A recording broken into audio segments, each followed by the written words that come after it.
네, 반갑습니다. 코로나를 해석하다 두 번째 순서 또 진행하게 됐습니다. 오늘은 두 번째 코로나가 주는 영적 교훈에 대해서 나누도록 하겠습니다.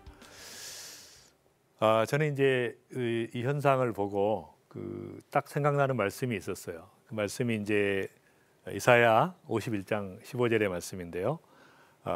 나는 내 하나님 여호와라. 바다를 휘저어서 그 물결을 흔들게 하는 자이니 그의 이름은 만국의 여호와니라. 제가 이 말씀을 이제 보게 됐는데, 말하자면 지금 이 모든 엄청난 세상을 뒤흔들어 놓는, 휘젓는 이런 현상의 핵심은 뭔가? 배우가 말하자면 이것이 정말 이 모든 현상 가운데 이걸 주도하시는 계시는 분이 누구신가? 근데 이제 그게 바로 만군의 여호와라는 겁니다. 말하자면 우리가 코로나를 두려워할 것이 아니라 만군의 여호와 하나님을 두려워하는 자로 하나님께 집중하는 그런 기회가 됐으면 좋겠다 하는 마음이 있었어요. 말하자면 이 바다를 휘젓는 이런 모든 현상들이 하나님께서 주도하시는 것이다. 그래서 저는 이 너무너무 고통스러운 현실을 보면서 알렉산더 솔제니친의 말이 생각이 났습니다. 말하자면 양파처럼 역사의 껍질을 계속 벗겨보면 알맹이는 다 영적인 것이다. 그러니까 모든 역사의 사건들의 알맹이는 영적인 것이다. 그것이 이제 솔제니친의 말인데요. 저는 이제 이 코로나 바이러스를 보면서 그런 생각을 하게 된 것이죠. 이것이 과연 어떤 의미가 있는가? 우리에게 어떤 영적 교훈을 주는가? 뭐라고 말씀하시는 하나님께서는?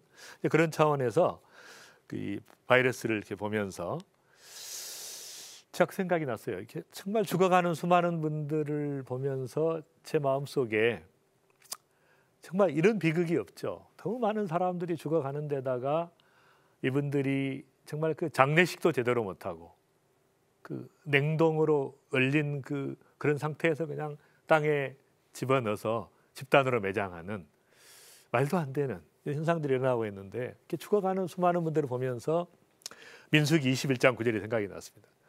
모세가 놋뱀을 만들어 장대 위에 다니 뱀에게 물린 자가 놋뱀을 쳐다본 즉 모두 살리라. 말하자면 이 불뱀에 죽어가는 수많은 백성들이, 불평불만으로 죽어가던 이 백성들이 놋뱀을 보기만 하면, 놋뱀은 뭡니까?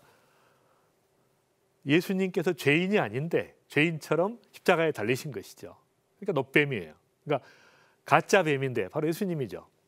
예수님 바라보기만 하면 다 구원을 받았다는 거죠.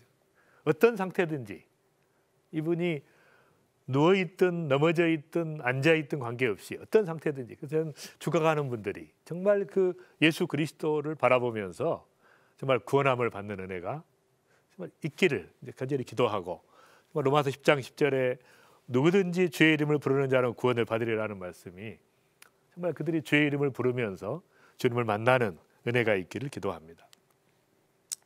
그리고 이제 이런 수많은 현상들을 보면서 정말 모든 영광은 풀의 꽃과 같으니 풀은 마르고 꽃은 시들되 오직 주의 말씀은 세세토록 있도다. 이 말씀이 생각이 났습니다. 그래서 어떤 상황이든 간에 우리가 주의 말씀을 붙잡고 나아가는 것이 바로 코로나가 주는 중요한 의미라고 생각을 합니다. 저는 하나님께 집중하는 기회가 돼야 된다. 말하자면 이 모든 상황 속에서 상황을 보지 말고, 현상을 보지 말고, 또 코로나에 집중하지 말고 정말 하나님께 집중하고, 그분이 우리에게 주셨던 나라가 임하옵시오라고 우리가 기도했던 수많은 사람들이 주기도문을 통해서 하나님의 나라가 임하는 이 땅의 소망이 아니라 하나님의 나라의 소망을 두는 그런 역사가 또 일어나기를 기도합니다. 특별히 이제 제가 유의할 사람이 이분인데요. 이분이 이제 전 세계 사람들이 석학이라고 인정하는 히브리 대학의 역사 교수죠. 유발 하라리라고 하는 사람인데, 이제 이분이 이제 쓴 책에 보면 최근에 파이낸셜 타임즈에 기고한 그 내용을 보면 코로나 이후의 세계 질서에 대해서 이런 말을 하고 있습니다. 최근 몇 년 동안 정부와 기업들은 첨단 기술을 사람을 추적하고 감시하고 조작하는 데 사용해 왔습니다. 그러나 우리가 유의하지 않는다면 이번 전염병은 감시 체제 역사에서 중요한 분수령이 될지도 모릅니다. 지금까지 거부해온 국가의 대대적인 보안 감시 보급이 정당화될 뿐 아니라 감시 기술 자체가 근접 감시에서 밀착 감시로 전면적으로 전환될 수도 있기 때문입니다. 굉장한 말을 하고 있습니다. 말하자면 이제 이 코로나 이후에 세계 질서가 바뀐다는 거예요. 왜냐하면 우리가 9/11 때 미국의 그 쌍둥이 건물 폭파 사건 이후에 전 세계의 공항 감시 체계가 바뀌었어요. 20년 동안 완전히 바뀌었습니다. 그런데 똑같이 만약에 이런 사태가 일어난 다음에 빨리 마무리가 되든 시간이 걸리든지 간에 이 사태가 끝나고 나면 이제 모든 사람의 질병 감시 체계가 바뀌는, 말하자면 모든 사람을 감시할 수 있는 체계로 바뀐다는 것이에요. 그래서 이것이 감시 체계 역사의 분수령이 된다는 겁니다. 국가의 대대적인 보안 감시 기구들이 이런 것을 보급하는 것이 정당화되는데, 더 이제 놀라운 것은 이런 얘기예요. 근접 감시에서 바로 밀착 감시라는 이 몸 안에다가 생체 칩을 집어넣어 가지고 이것으로 모든 사람의 체온을 측정하고 건강 상태를 측정하는, 그러니까 굉장히 명분은 좋지만 완전히 그 모든 사람의 인권을 무너뜨리는, 모든 걸 건강 때문에 반납하는 이런 사태가 올 수 있다는 거예요. 그게 무서운 것입니다. 물론 유발 하라리는 세계 통합 체제를 찬성하는 사람입니다. 굉장한 무신론자예요. 그러니까 이런 분들이 주도하는 그 그룹에서 이런 말이 오고 가는 것은 굉장히 중요한 의미가 있어요. 왜냐하면은 빌 게이츠가 2015년 3월에 테드 연설을 통해서 장차 코로나 바이러스가 전 세계 핵폭탄보다 더 큰 위협이 될 것이라고 예측을 했습니다. 그리고 2016년에는 예방 접신을 전 세계 사람들에게 해야 된다고 이야기하면서 추적이 가능한 전자칩 아이디를 사람들에게 삽입하는 내용의 UN ID 2020 사업의 공식 후원자가 되었습니다. 말하자면 ID 2020 프로젝트는 뭐냐면 2020년부터 2030년까지 지구상 모든 사람들에게 디지털 신원을 제공하자는 UN 2020에서 2030까지의 지속 가능 개발 목표를 실현하기 위해서 민간 부분과 공공 부분이 파트너십 형태로 구성한 컨소시엄을 말하는 것이죠.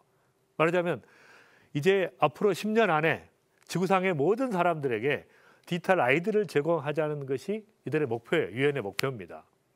이것이 이제 잘 아시는 것처럼 성경의 종말론과 밀접한 관련을 가지고 있습니다. 말씀을 아는 사람은 이게 무슨 뜻인지 알게 되죠. 저는 이제 이런 상황에서 성도들이 정말 지금까지 우리가 살았던 유람선 신앙에서 정말 우리끼리 모여서 예배하고 찬양하고 기뻐하고 위로하고 치유받는 이런 단계에서 전투함 신앙으로 바뀌어지는, 말하자면 이 정말 하나님께서 우리에게 주신 이 사명을 감당하는 모든 성도들이 사명자로 서서 정말 우리에게 주신 세계 선교의 사명을 감당하는 전투함 신앙으로 바꿔지는 계기가 됐으면 좋겠다. 그런 마음이 있습니다. 또 고통받는 수많은 사람들을 정말 그 줄이고 목마르고 헐벗고 굶주리는 사람들, 특별히 그 코로나 때문에 고통받는 사람들을 돌보는 이런 체제로 바뀌어져야 된다는 것이. 그러니까 두려워하지 말고 담대하게 나가서, 사실 저는 이제 외국에서 제가 유럽과 중동에 있다가 최근에 이제 귀국을 했는데요. 그래서 이제 뭐 마이너스로 이렇게 검사를 해보니까 저는 이제 뭐 감염이 안 됐다 그러고 또 2주일 동안 자가격리를 했는데 대구에서 자원봉사 신청을 했어요. 근데 이제 아직까지 연락이 없어서 제가 취소를 했습니다. 왜냐하면 이제 너무 길어지니까.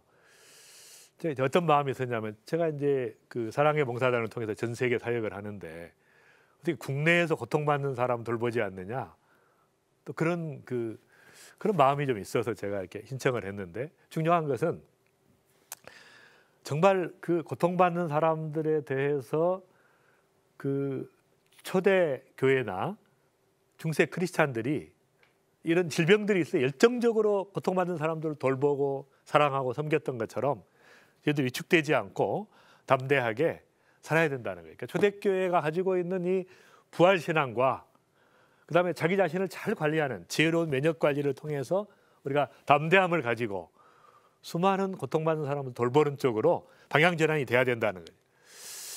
그래서 이제 제가 이 말씀을 좋아합니다. 너는 알지 못하였느냐, 듣지 못하였느냐. 영원하신 하나님 여호와 땅 끝까지 창조하신 이는 피곤하지 않으시며 곤비하지 않으시며 명철이 한이 없으시며 피곤한 자에게는 능력을 주시며 무능한 자에게는 힘을 더하시나니 소년이라도 피곤하며 곤비하며 장정이라도 넘어지되 쓰러지되 오직 여호와를 앙망하는 자는 새 힘을 얻으리니 독수리가 날개치며 올라간 같을 것이요 다른 박자라도 곤비하지 아니하겠고 걸어가도 피곤치 않는다는 하나님의 말씀을 붙잡고 담대하게 승리하는, 코로나를 두려워하지 아니하고 철저하게 자기 관리를 하면서 이웃을 돌보는 그런 그리스도인들이 되기를 바랍니다. 제가 이제 종교개혁이라는 말을 우리가 많이 쓰는데 사실은 종교개혁은 16세기 초에 마틴 루터를 통해서 우리가 하나님의 말씀으로 돌아가자고 하는 솔라 스크립투라, 정말 하나님 말씀으로 돌아가자고 하는 그걸로 이제 시작이 됐고, 그 다음에 20세기 초에 세계적인 부흥운동이 있었습니다. 대각성운동이 있었습니다. 이런 그 성령에 의한 역사가 있었고, 그 다음에 이제 세 번째 혁명은 구조의 혁명이 돼야 됩니다.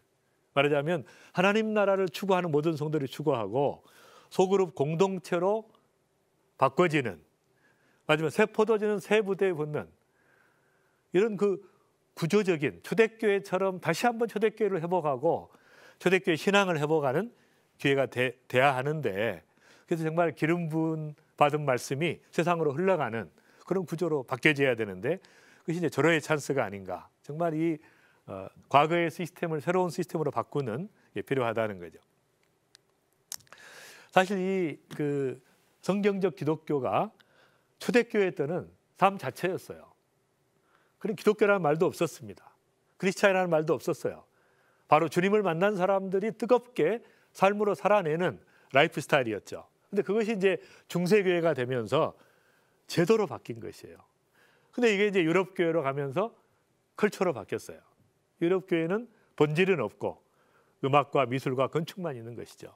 이게 이제 미국으로 가면서 그 기업으로 바뀌었습니다.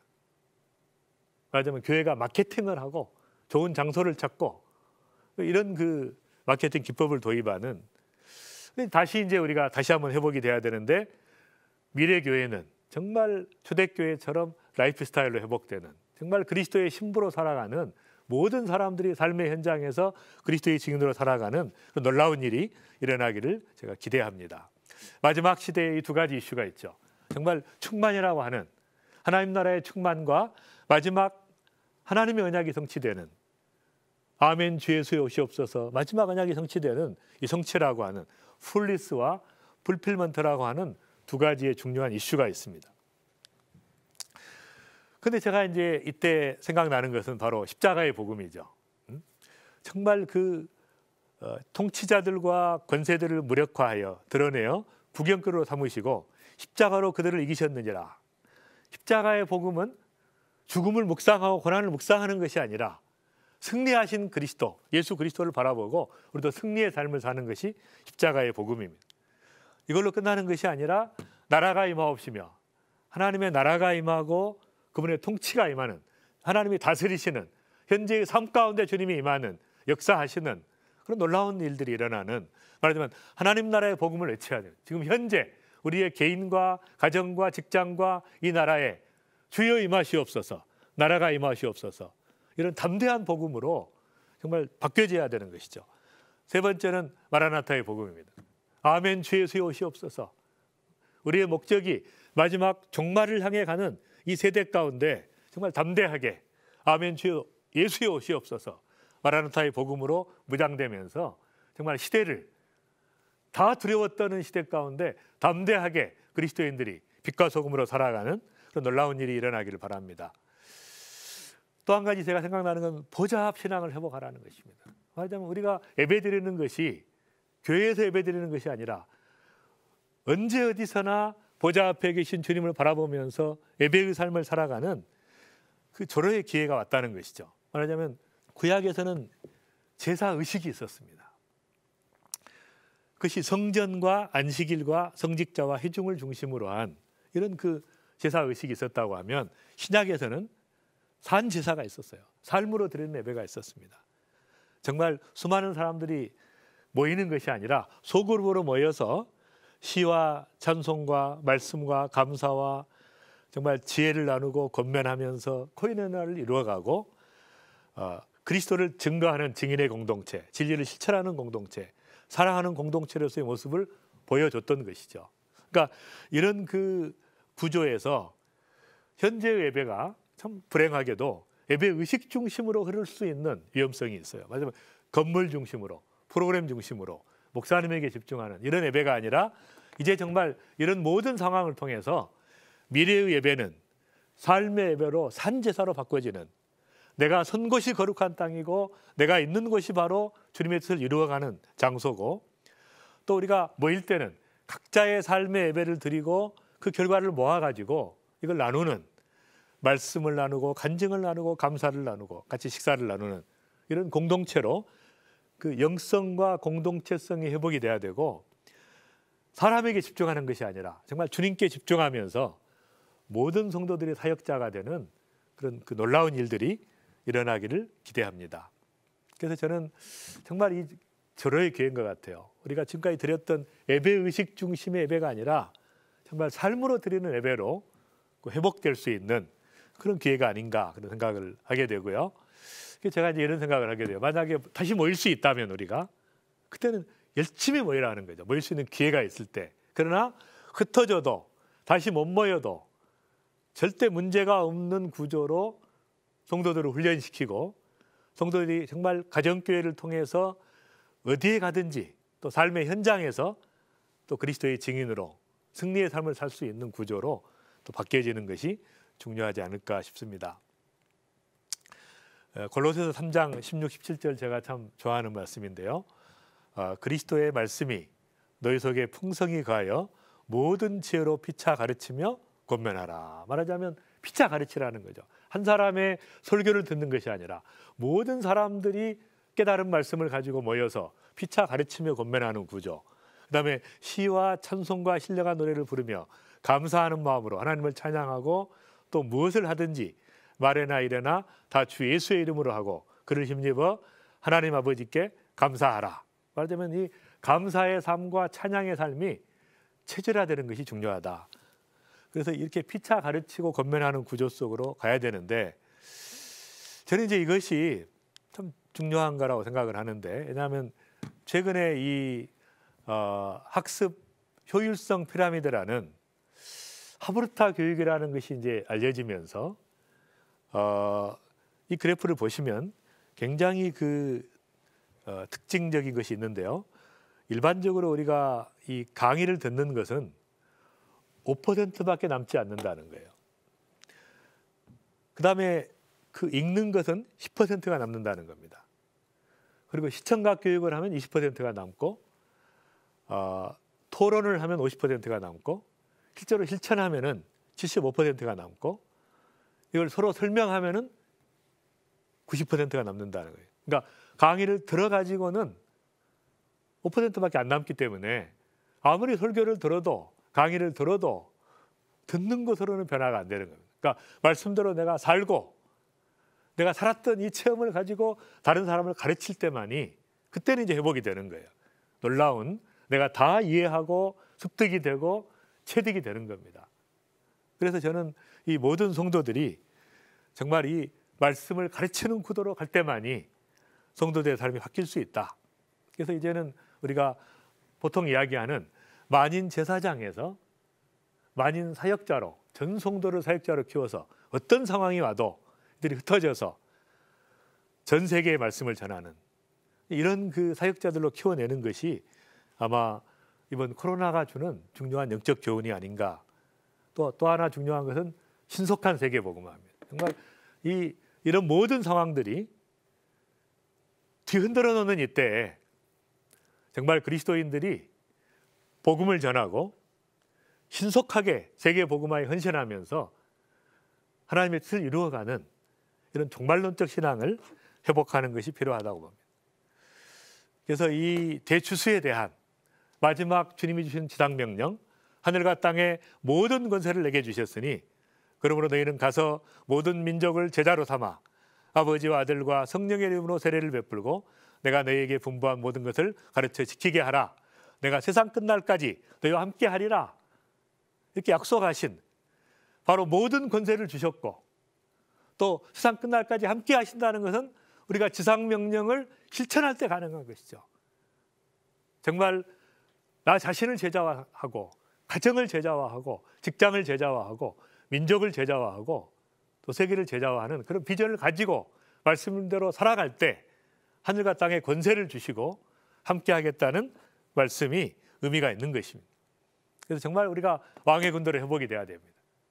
모든 그리스도인들이 오합지졸이 아니라 말씀을 붙잡고 정말 세계 선교를 위해 기도하면서 복음을 전파하는 절대 주님을 신뢰하고 순종하는 자로 살아가는 여러분들이 되시기를 바랍니다.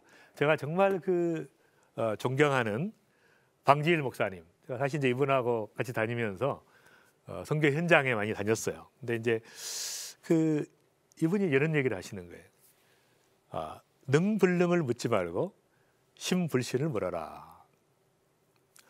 성불성을 묻지 말고 순불순을 물어라. 이게 무슨 뜻이냐면은 이것이 가능하냐 불가능하냐를 묻지 말라는 거야.